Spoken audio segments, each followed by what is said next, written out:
आप सबका हमारे चैनल में हार्दिक स्वागत है।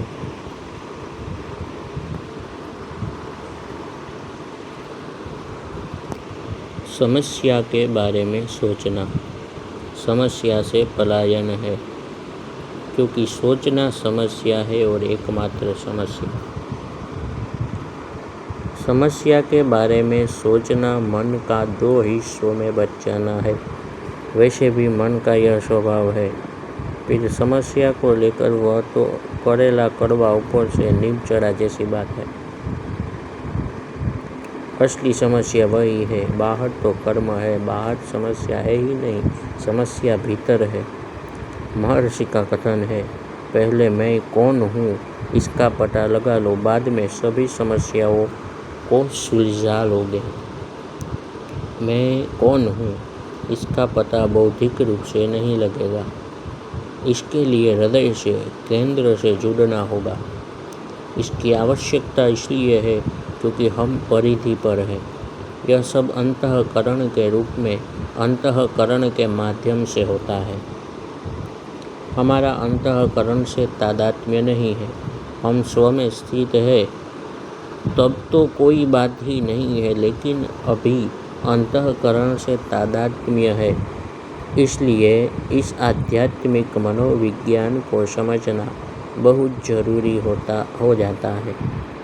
मूल स्थिति हमारी हृदय में है, आत्म रूप से। हम सब हृदय रूपी ही है, अखंड। अंतःकरण के चित्त से एक होने के कारण हम मन में बने दृश्यों का पीछा करते हैं, केंद्र से टूट कर मन में आ जाते हैं। मन है बहिर्मुखी। मन के साथ हम बाहर की ओर गति करने लगते हैं। वहाँ राग द्वेष से समस्या है, किसी को पाना है, किसी को हटाना है। इसमें संघर्ष है, ऊर्जा की हानि है। पहले केंद्रस्थ होकर संगठित होना चाहिए। संगठन में शक्ति है कलयुग में, ऐसा कहा जाता है। वास्तव में यह संगठन खुद हमारे भीतर होता है। भीतर स्व पर का विभाजन। हम स्व से टूटकर पर का पीछा कर रहे हैं तो असंगठित है। पर को छोड़कर वापस स्वयं से जुड़ जाए तो संगठन शक्ति कार्यरत होती है। यह संभव है अगर हम मन में बने रूप को बिखेर दें, नामों का प्रयोग नहीं करें। मानसिक नामों रूपों की अनुपस्थिति में उनका पीछा करना और केंद्र से टूटना, दोनों ही बातें समाप्त हो जाती है। यह ध्यान से संभव है। ध्यान में मानसिक दृष्टा तथा मानसिक दृश्य दोनों तिरोहित हो जाते हैं। विभाजित मन का हृदय में विलय हो जाता है।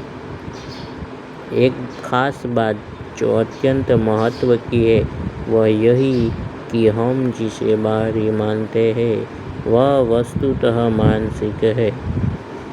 जिसका जैसा मन उसका वैसा जगत, जैसी दृष्टि वैसी सृष्टि। हर चीज मन से शुरू होती है, वही बाहरी हो जाता है। मन खुद को आंतरिक बाहरी में बांट लेता है।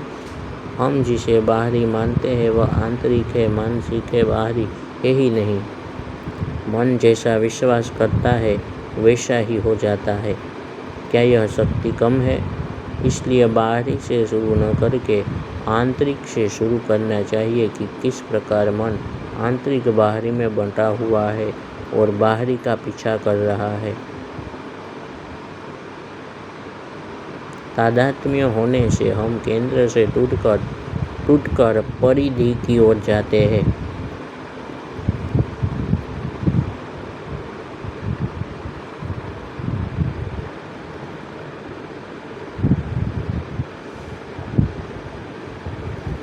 वहाँ समस्या है, कुछ पाना, कुछ हटाना है।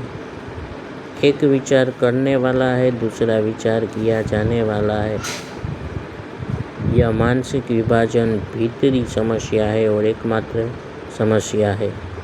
यदि समस्या का विचार हो रहा है तो इसका मतलब भीतर एक विचार करने वाला तथा दूसरा वह जिसके बारे में विचार किया जा रहा है। यह खंडित अवस्था है। आदमी खुद दो भागों में बंटा हुआ है, आंतरिक भी खुद है और बाहरी भी खुद, मगर वह आंतरिक को छोड़कर बाहरी की ओर गति कर रहा है। वहाँ कोई समस्या है कुछ पाने या हटाने की, उसे सुलझाना है। भीतर विचारना जारी है कि कैसे क्या करेंगे। मन व्यक्ति को स्थान को प्रक्षेपित करता है जिससे निपटना है।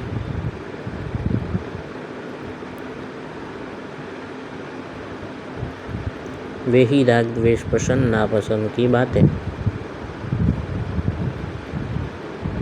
लेकिन जो ध्यानी है उसका आंतरिक बाहरी में बटा मन विलीन हो जाता है, खंड की जगह अखंड आ जाता है। वह गीता का स्थित प्रज्ञ है। वह राग भय क्रोध रहित है, जैसा कि श्री कृष्ण कहते हैं, दुःखेष्वनुद्विग्नमना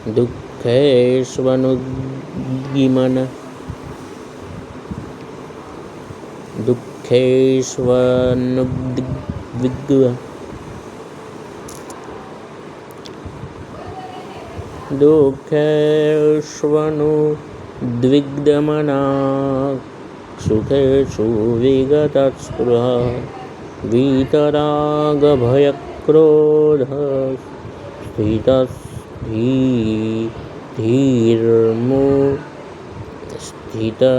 स्थितधीर्मुनिरुच्यते। स्थिर बुद्धि महापुरुष में बुद्धि दृष्टा दृश्य के झगड़े में नहीं होती। वहाँ दृष्टा दृश्य होते ही नहीं। श्री कृष्ण कहते हैं, पहले इस अवस्था में जाओ जो आंतरिक बाहरी में बटा हुआ नहीं है। उसके लिए क्या बाहरी क्या समस्या। कर्म है जो स्वतः होता है। ये दो स्थितियाँ हैं। एक में तो अखंडता है और कर्म होता है, दूसरी में खंड है और कर्ता भोक्ता भाव से कुछ किया जा रहा है। इसमें विध्वंसात्मक संघर्ष है। लेकिन जब अखंडता होती है, कर्म होता है, तब वहाँ निष्कामता होती है, रचनात्मकता होती है। उसमें युद्ध भी रचनात्मक है। धर्म क्षेत्र कुरुक्षेत्र, वह कर्म योग है। यह युग न कर्म का है न समस्या संघर्ष का, अपितु कर्म योग का है। इसमें जो कर्म होता है वह अखंड स्थिति में होता है। भीतर कोई विभाजन नहीं है आंतरिक बाहरी का। इसलिए शत्रु मित्र जय पराजय का द्वंद्व भी नहीं है। ऐसे व्यक्ति का क्या युद्ध करना क्या युद्ध न करना, वह तो निमित्त मात्र है परम शक्ति के हाथ में। जैसा कि श्री कृष्ण कहते हैं, निमित्त मात्र हो रहो।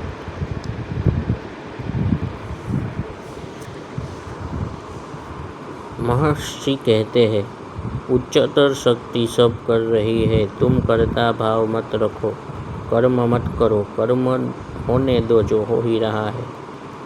तब जो कर्म हो ही रहा है हम उसके साथ हो जाते हैं, ऊर्जा अखंड हो जाती है। लेकिन जब हम टूट कर अलग हो जाते हैं, कर्ता भोक्ता भाव से कुछ पाने या हटाना चाहते हैं, तब खुद अपने भीतर खंडों में बटे होते हैं, केंद्र से टूटे हुए। भीतर संघर्ष चल रहा होता है, बाहर वही संघर्ष होता है। यह पता ही नहीं चलता कि यह संभव है। भीतर अखंड शांति और पूर्ण स्वस्थता, बाहर कर्म हो न कि तथाकथित समस्या से संघर्ष। वास्तव में जिसके भीतर आंतरिक बाहरी का विभाजन नहीं होता, उसके लिए अलग से बाहरी जैसा कुछ होता ही नहीं। वह सर्वत्र अखंड है। जो लोग आंतरिक बाहरी में बटे हुए हैं, ऐसे लोगों पर स्वयं में अविभाजित अखंड पुरुष भारी पड़ता है। दुर्योधन किसी से नहीं डरता था, वह केवल श्री कृष्ण से ही भयभीत था। स्वार्थी और खंडित अखंड से प्रभावित होगा ही, जबकि अखंड तो खुद कह रहा है, सुहृदय सर्वभूतानां ज्ञात्वा मां शांतिमिच्छति। निस्वार्थ अकारण हित करने वाले सबके हृदय से भय कैसा? सुहृदय से भय कैसा? भय तो नासमझ स्वार्थ की उपस्थिति की सूचना दे रहा है।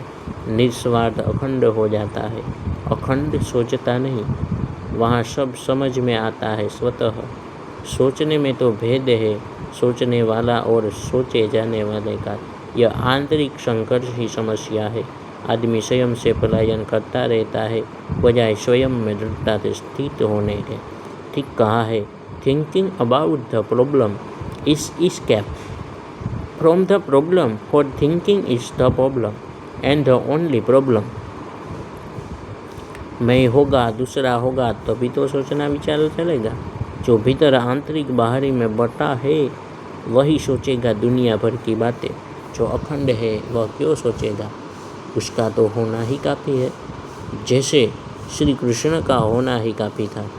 महाभारत के मैदान में भी हंसते हुए बात कर रहे थे। बात एक ही है, क्या भीतर जो आंतरिक बाहरी का विभाजन है ये समाप्त हो सकता है?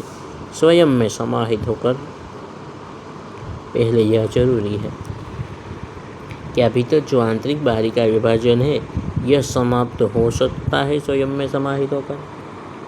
पहले यह जरूरी है, बाकी सब बात में। इस मूल आवश्यकता की पूर्ति करने के बजाय समस्या मानकर संघर्ष में लगे हुए है तो अज्ञानता और क्या है? हे अर्जुन, संसार में इच्छा और द्वेष से उत्पन्न सुख दुखादि द्वंद्व रूप मोह से संपूर्ण प्राणी अत्यंत अज्ञानता को प्राप्त हो रहे हैं। जो करना चाहिए उसकी तरफ ध्यान ही नहीं है। कौन बताएगा? महापुरुष तो बता ही रहे हैं। पहले अपनी तरफ ध्यान दो, खुद को संभालो। जिसने तैरना सीख लिया वही डूबते को बचा सकता है।